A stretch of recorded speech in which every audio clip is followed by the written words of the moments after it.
नमस्ते प्यारे विद्यार्थियों। आज हम कक्षा 11 की हिंदी अनिवार्य की पुस्तक आरोह के पद्य भाग के प्रथम पाठ कबीर को पढ़ने जा रहे हैं। तो शुरुआत करते हैं।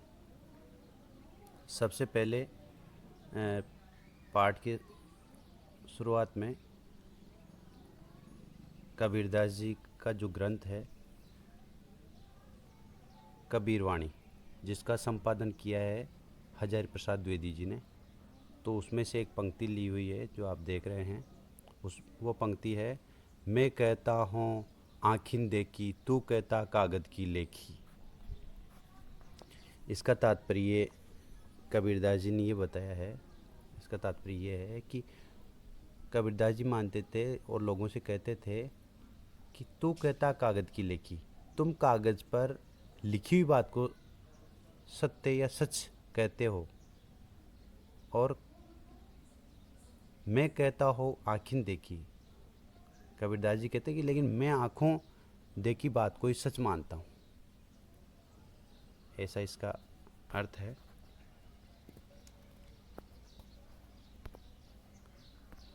आगे देखिए।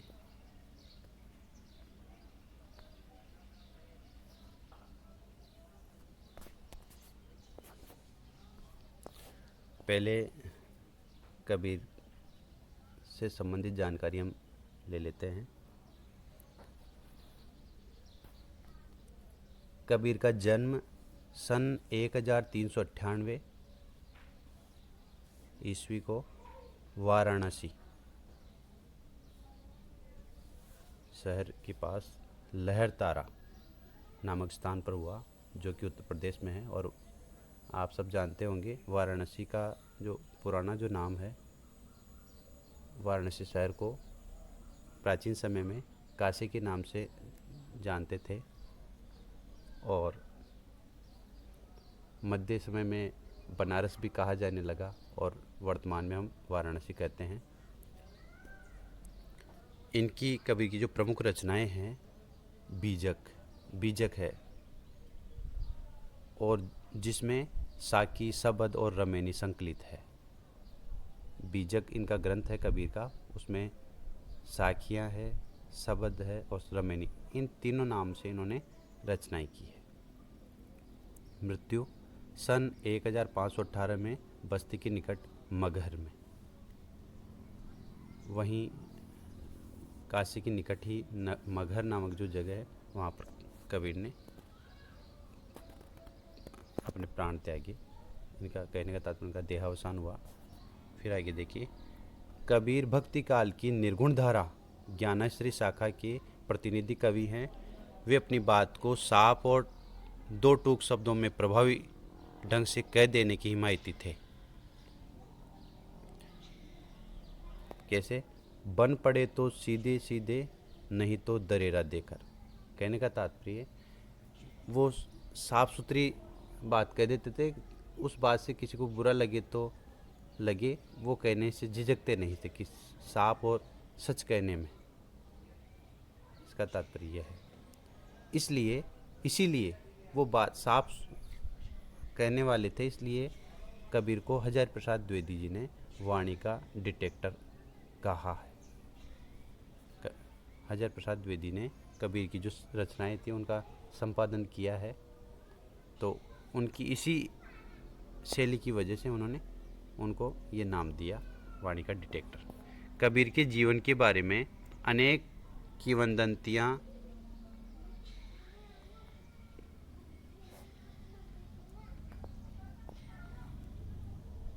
प्रचलित हैं। किंवदंतियों से तात्पर्य कही हुई बातें, लोगों द्वारा कही हुई बातें। कहने इनके जीवन के बारे में, संपूर्ण जीवन के बारे में पूर्ण साक्ष्य नहीं है, तो कुछ लोग जीवन से संबंधित बात कुछ अलग बताते हैं, कुछ अलग बताते हैं, तो वो किंवदंतियाँ कहलाती है। उन्होंने अपनी विभिन्न कविताओं में खुद को काशी का जुलाहा कहा है। इनका जो काव्य है उसमें कई जगह पर ये काशी का जुलाहा शब्द आया है। खुद के लिए उन्होंने काशी का जुलाहा शब्द काम में लिया है। कबीर के विधिवत साक्षर होने का कोई प्रमाण नहीं मिलता। कहीं पर भी ये लिखा हुआ नहीं कि कबीर ने कहीं एक नियमित रूप से कहीं अध्ययन किया हो, कहीं गुरु के पास रहकर। इसीलिए उनकी रचनाओं में एक पंक्ति भी मिलती है, मसी कागज छुयो नहीं, कलम गही नहीं हाथ। इस पंक्ति के माध्यम से कबीर ने ये साक्ष्य या सबूत देने का प्रयास किया है कि मैंने कहीं पर भी कभी भी कागज़ को हाथ में नहीं लिया और मसीकार स्याही और कलम भी हाथ में नहीं ली और कागज़ और स्याही को छुआ ही नहीं। तो इन तीनों चीज़ों का, स्याही का, कागज़ का और कलम का संबंध पढ़ने से है। तो ऐसी पंक्तियों जैसी जो पंक्तियाँ थी, जैसी कबीर की पंक्तियाँ भी इसका प्रमाण देती है, सबूत देती है कि उन्होंने कहीं नियमित अध्ययन नहीं किया। उन्होंने देशाटन और सत्संग से ज्ञान प्राप्त किया। देशाटन से तात्पर्य भ्रमण करना, जगह जगह पर उन्होंने वो घूमते रहे, उससे उनको भ्रमण का एक लाभ होता है, आदमी अनुभव से सीखता है वहाँ, तो उन्होंने अनुभव से बहुत कुछ सीखा। सत्संग है, अच्छे लोगों की संगति उन्होंने की, जहाँ भी गए उससे उन्होंने ज्ञानार्जन किया। किताबी ज्ञान के स्थान पर आंखों देखे सत्य और अनुभव को प्रमुखता दी। उनकी रचनाओं में नाथों, सिद्धों और सूफी संतों की बातों का प्रभाव मिलता है। इन लोगों से भी वो प्रभावित हुए, इनके गुणों से भी, और वो उन बातों का जिक्र उनकी रचनाओं में मिलता है कबीर की में। वे कर्मकांड और वेद विचार के विरोधी थे। जो कर्मकांडी जो व्यक्ति होते हैं, जो पूजा पाठ इत्यादि जो बातें हैं या वेद विचार है, वेदों की जो कही हुई बातें हैं, उनका विरोध करते थे, तथा जाति भेद, वर्ण भेद और संप्रदाय भेद के स्थान पर प्रेम, सद्भाव और समानता का समर्थन करते थे। कभी भी वो जाति भेद को सही नहीं मानते थे, वर्ण भेद को सही नहीं मानते थे और संप्रदाय भेद को, इन तीनों बातों को वो से बिल्कुल इसका विरोधी, तीन बातों की किसी प्रकार का इंसान के बीच में इस जाति, वर्ण, संप्रदाय के आधार पर भेदभाव नहीं होना चाहिए, बल्कि सभी इंसान, सभी मनुष्य प्रेम, सद्भाव और समानता के साथ जीवन जीने चाहिए, ऐसा वो मानते थे। इस बात का वो समर्थन करते थे। आगे देखिए, यहाँ जो हमारे यहाँ पर कबीर की कुछ काव्यांश यहाँ संकलित है आपके पाठ के रूप में, तो उसमें क्या बताया गया है उसके परिचय के रूप में यहाँ बताया जा रहा है। यहाँ प्रस्तुत पहले पद में 2 पद दिए हुए हैं आपकी पाठ्य पुस्तक में। तो पहला जो पद है उसमें कबीर ने परमात्मा को सृष्टि के कण कण में देखा है। कबीर कहते हैं, पद में हम आगे पढ़ेंगे, कबीर का मानना है कि परमात्मा ईश्वर इस संसार के हर कण में विद्यमान है, ज्योति रूप में स्वीकारा है। उसकी जो ज्योति है, उसका जो अस्तित्व है, वो हर जगह विद्यमान है, तथा उसकी व्याप्ति चराचर संसार में दिखाई देती है। और ये जो चर और अचर जो संसार में दिखाई दे रहा है, वहाँ पर वो विद्यमान है, इसका एहसास हमें होता है। प्रकृति की सारी जो क्रियाकलाप है उनको देखकर हम मानते हैं कि ईश्वर एक है और उस पूरी प्रकृति का संचालन कर रहा है, ऐसा हमें एहसास होता है। इसी व्याप्ति को अद्वैत सत्ता के रूप में देखते हुए विभिन्न उदाहरणों के द्वारा रचनात्मक अभिव्यक्ति दी है। यही जो व्याप्ति है, यही जो एहसास है हमारा कि ईश्वर है, इस प्रकृति के संचालन को देखकर हम मानते हैं कि ईश्वर है जो इस प्रकृति को चला रहा है, संचालित कर रहा है। तो उसके आधार पर हम मान सकते हैं अद्वैत सत्ता। अद्वैत सत्ता से तात्पर्य है दो नहीं होना। अद्वैत से तात्पर्य जो दो नहीं हो, अर्थात एक ईश्वर की जो एक ही ईश्वर की जो सत्ता है, जिसका ये अस्तित्व है, कहने का तात्पर्य सारे संसार को चलाने वाला ईश्वर एक ही है। यही बात समझाने का प्रयास किया है अनेक उदाहरणों के माध्यम से कबीरदास जी ने। तो हम इस बात का ध्यान रखें कि वहाँ पर इस बात पर जोर दिया गया है पहले पद में कि ईश्वर एक है और वो इस सृष्टि के, संसार के हर कण में विद्यमान है और हर जगह विद्यमान है, हर जगह उपस्थित है। और उसकी जो व्याप्ति है, उपस्थिति का जो एहसास हमें इस चर और अचर जगत में होता है उसके क्रियाकलापों को देख करके। पहले पद का परिचय हमने ले लिया है, तो सबसे पहले पहला पद ही पढ़ेंगे, दूसरे पद का परिचय दूसरा पद पढ़ते समय करेंगे। नीचे एक विशेष बात जो बताई गई है, दोनों पद जयदेव सिंह और वासुदेव सिंह द्वारा संकलित संपादित कबीर वाङ्मय खंड 2 शब्द से लिए गए हैं।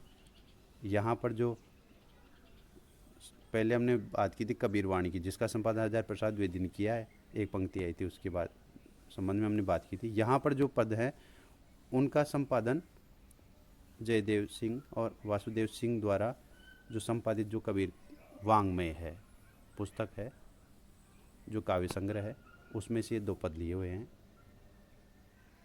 देखो पहला पद,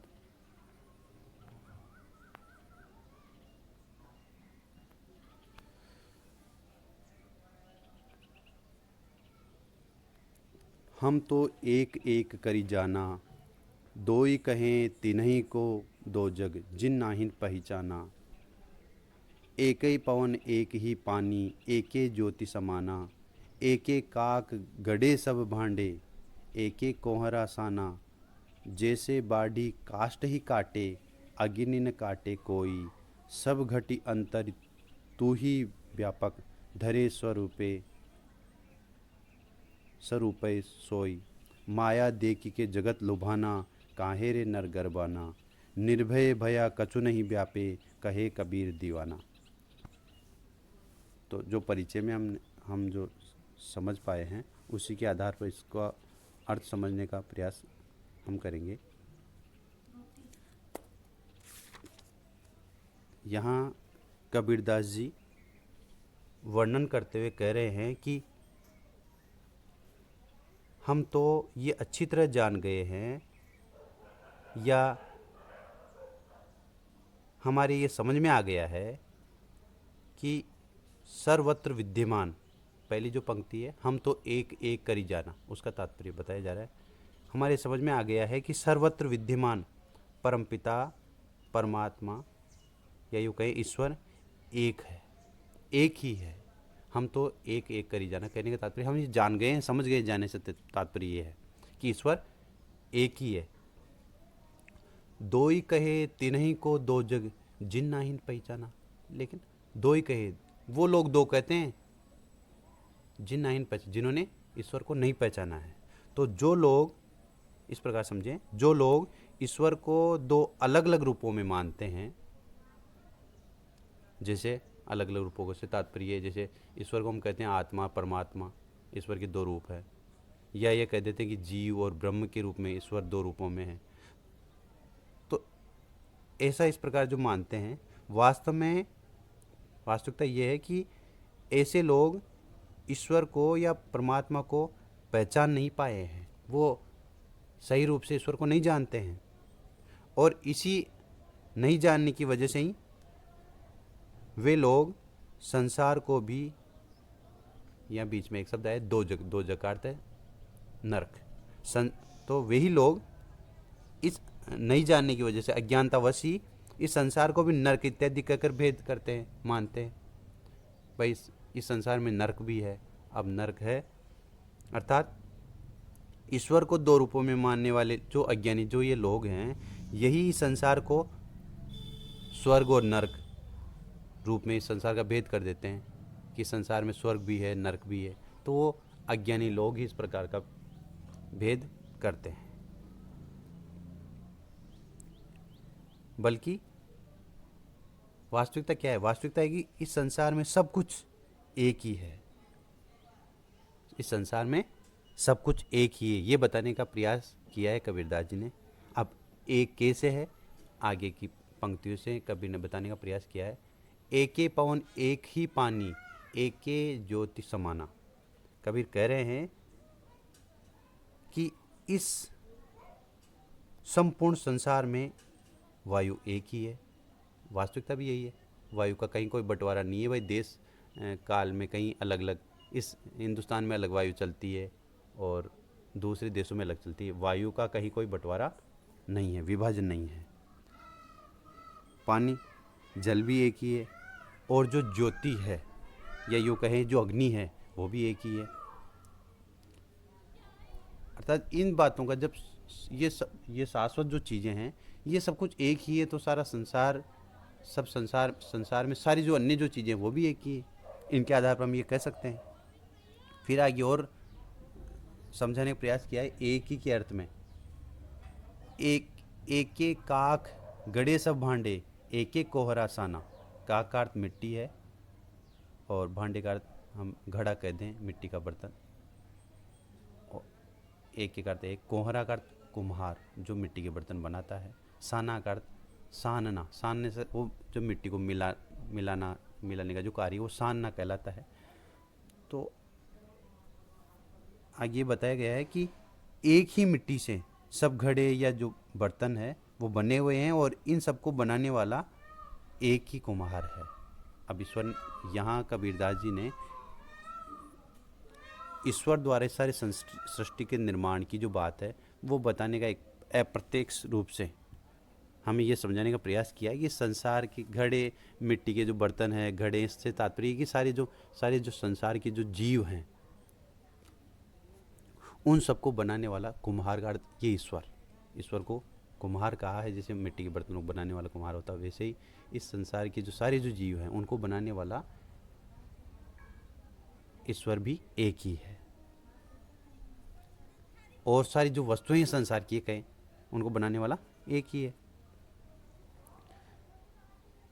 कहने का मतलब यह है कि इस संसार में एक अन्य बात से हम समझें और आगे विस्तार से कि इस संसार में प्रलय निर्माण के रूप में जो बदलाव दिखाई देता है वह केवल जड़ में है, चेतन में नहीं है।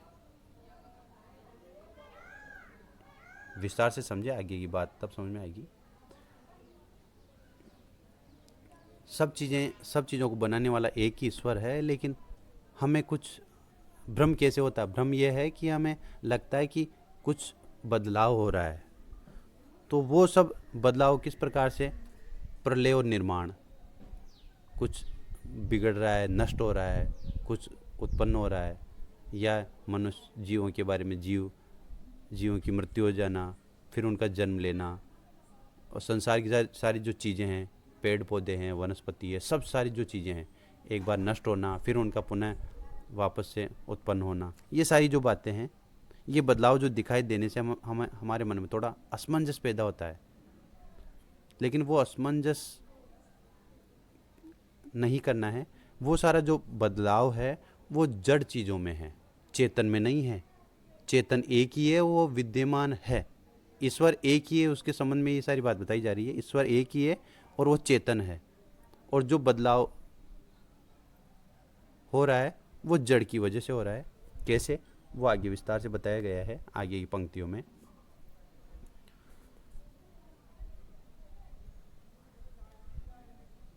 जैसे बाढ़ी काष्ठ ही काटे, अग्नि न काटे कोई,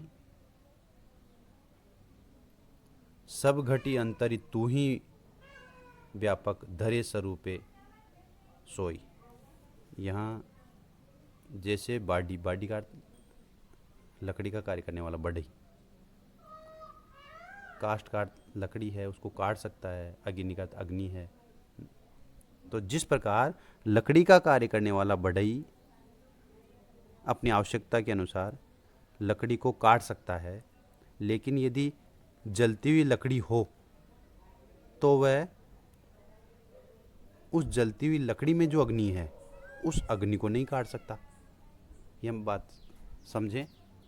लकड़ी को काटने में समर्थ है वो व्यक्ति, लेकिन उस लकड़ी के अंदर जो अग्नि है उस अग्नि को वो नहीं काट सकता है। तो जो लकड़ी थी वो जड़ चीज़ है, और जो अग्नि है वो चेतन है। वो ईश्वर का रूप है, वो परमात्मा का रूप है, वो एक ही सत्ता का रूप है। और समझे, कहने का मतलब ये है कि लकड़ी के संपर्क में आने से अग्नि का आकार हमें दिखाई देता है। जो आकार हमें दिखाई दे रहा है, फिर आकार, वो अग्नि बुझ गई, फिर हमने सोचा वो नष्ट हो गई। वो नष्ट, चेतन नष्ट नहीं हुआ, वो तो केवल दूसरे उन जड़ पदार्थों की वजह से, जो लकड़ी थी वो जड़ पदार्थ, उनकी वजह से एक आकार हमें दिखाई दिया है। वास्तव में वो साकार चीज़ है, वो तो उसका न कोई आकार है, वो तो निराकार चीज़ है। और दूसरे जड़ पदार्थों के संपर्क में आने से एक अपने को एक भ्रांति सी होती है। वो भ्रांति भी केवल अज्ञानी व्यक्तियों को होती है, ज्ञानी लोगों को इस बात की भ्रांति नहीं होती, वो अपने ज्ञान से उस बात को समझ लेते हैं। जिस प्रकार लकड़ी का उदाहरण दिया गया है, उसी प्रकार सब घटी अंतरी तू ही व्यापक धरे स्वरूपे सोई, स्वरूपे सोई। उसी प्रकार शरीर के संपर्क में आने से चेतन में नष्ट आदि बदलाव दिखाई देते हैं। जो चेतन जो है, जो ईश्वर है, उसमें बदलाव हमें दिखाई देते हैं। या हम बात करें जैसे शरीर है, जीव का शरीर है, और शरीर का नष्ट होना। अब वो जो उसके अंदर जो चेतन है वो तो यहीं व्याप्त है, उस जड़ जो चीज़ है वो नष्ट हो गई है, फिर तो वो जड़ चीज़ नष्ट हुई, चेतन नहीं हुआ है। तो कहने का तात्पर्य वो चेतन चीज़, वो ईश्वर, वो सर्वत्र और हमेशा इस संसार में व्याप्त है। बदलाव जो था वो जड़ की वजह से दिखाई दिया, मरने का और वापस जीवित होने का। इस प्रकार आगे कबीर कहते हैं कि सबका जो अंतःकरण है, सब घटी अंतरी तू ही व्यापक धरे स्वरूपे सोई। सबका जो सब घटी, घट का हम हमारे घट से लेते हैं, मानव का जो घट है, हृदय है, अंतःकरण है। सभी के हृदय में, अंतःकरण में और कण कण में तू ही व्याप्त है, ईश्वर के बारे में बताया है, अर्थात विद्यमान है, और तुमने ही ये सारे रूप धारण किए हुए हैं। आगे देखिए, माया देखी के जगत लुभाना, काहे रे नर गरबाना, निर्भय भया कछु नहीं व्यापे, कहे कबीर दीवाना। आगे कबीरदास जी कह रहे हैं, माया से तात्पर्य मोह माया, बंधन, आसक्ति के बंधन, जगत का संसार है, लुभाना का आकर्षित करना, काहे रे नर गरबाना, गर्व करने की कहाँ आवश्यकता है, मनुष्य संबंध में बात कही है। इन सब चीज़ों में फंसने की आवश्यकता नहीं है, ऐसा कबीरदास जी कह रहे हैं। तो देखो इसमें, तो कबीरदास जी मनुष्य की ओर संकेत करते हुए कह रहे कि अरे ये मनुष्य है, ये संसार की मोह माया विषय वासनाओं की ओर आकर्षित होकर फंस गया है या फंस जाता है। ये जो संसार की जो मोह माया है, बंधन है, और जो विषय वासनाएं हैं, ये सारी जो चीज़ें हैं मनुष्य को अपनी तरफ आकर्षित करती है और बंधन में फंसा लेती है, फिर वो उनसे निकल नहीं पाता। इसलिए सभी को सतर्क करते हुए कबीरदास जी आगे कह रहे हैं कि निर्भय भय कछु नहीं व्यापे। यदि हम निर्भीक रहें, इन सब चीज़ों से दूर ही रहें, तो फिर ये अपने ऊपर नियंत्रण, ये अपने जाल में नहीं फंसा पाती। व्यापने का तात्पर्य ये है। कहे कबीर दीवाना, कबीरदास मदमस्त जो कबीर हैं वो ऐसी बात कह रहे हैं। तो इसको सही तरीके से समझें कि ईश्वर के प्रेम में या उनकी लगन में, उनके ध्यान में मस्त कबीर, दीवाना का तात्पर्य मस्त लेने।